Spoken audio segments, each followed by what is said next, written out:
मध हा योगवायू म्हणून सांगितलेलं आहे. योगवायू म्हणजे काय? कॅटॅलिस्ट. म्हणजे तुम्ही कोणत्याही औषधाबरोबर हा मध दिला, तर त्या औषधाची गती वाढते. औषधाचं कार्य वाढतं आणि ते शरीरामध्ये झटकन काम करायला लागतं.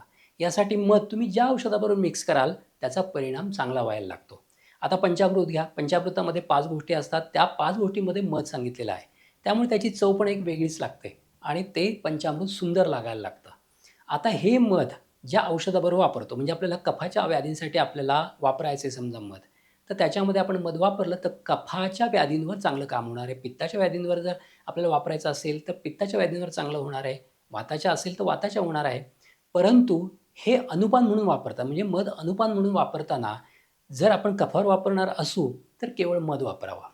पित्तावर जर वापरणार असू, तर त्याच्यामध्ये थोडं तूप मिक्स करावं आणि तुपाचं प्रमाण जास्त ठेवावं आणि जर वातावर करणार असू, तर 1 चमचा तुपाचा आणि अर्धा चमचा मधाचा असं केल्याने वातावर पण त्याचा उत्तम परिणाम होतो.